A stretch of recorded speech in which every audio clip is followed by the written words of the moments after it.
SIR নিয়ে রাজ্যে চড়ছে পারদ। এই আবহে এক বাংলাদেশি নাগরিকের এসএসসি পরীক্ষা দেওয়া নিয়ে হইচই শুরু হয়েছে।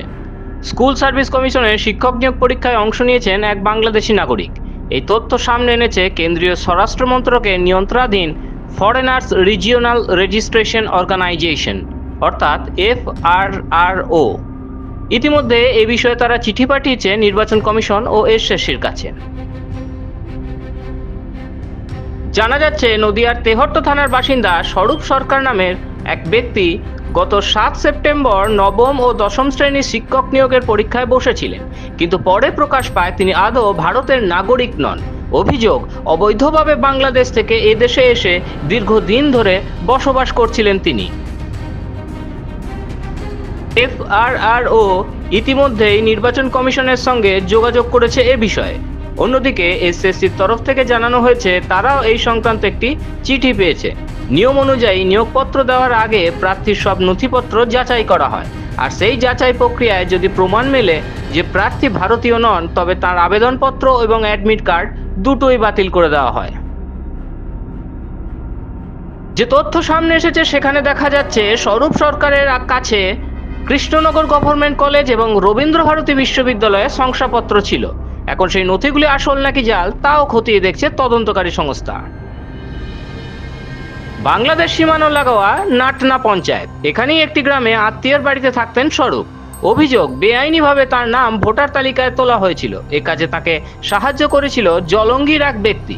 প্রশ্ন উঠছে, এত যাচাই প্রক্রিয়া থাকা সত্ত্বেও কিভাবে এক বাংলাদেশি নাগরিক সরকারি পরীক্ষায় বসতে পারলেন? সম্প্রতি নদিয়া, উত্তর 24 পরগনা, দক্ষিণ দিনাজপুরের 1 ডজন বাংলাদেশির নাম সামনে এসেছে যাদের ভোটার কার্ড দেওয়া হয়েছিল। এমনটাই জানিয়েছে ফরেনার্স রিজিওনাল রেজিস্ট্রেশন অর্গানাইজেশন। এই আবহে বাংলাদেশি নাগরিকের এসএসসি পরীক্ষা দেওয়ার খবর সামনে এলো। ব্যুরো রিপোর্ট, মাধ্যম।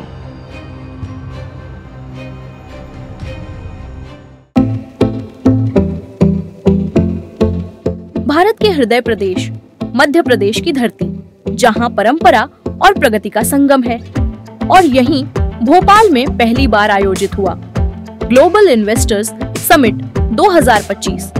प्रधानमंत्री नरेंद्र मोदी जी के कर कमलों से शुरुआत और केंद्रीय गृह मंत्री अमित शाह जी का मार्गदर्शन।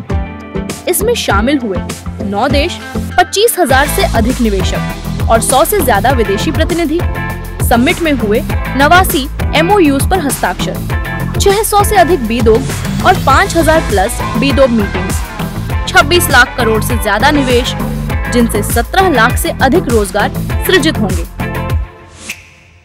मुख्यमंत्री मोहन यादव के नेतृत्व में सिंगल विंडो सिस्टम, 29 दिन में भूमि आवंटन और उद्योग एवं रोजगार वर्ष 2025 जैसी पहले मध्य प्रदेश बना देश का तीसरा सबसे बड़ा निवेश आकर्षण। यह सिर्फ एक समिट नहीं, बल्कि आत्मनिर्भर भारत की दिशा में मध्य प्रदेश की ऐतिहासिक छलांग है। मध्य प्रदेश उद्योग एवं रोजगार का नया गढ़।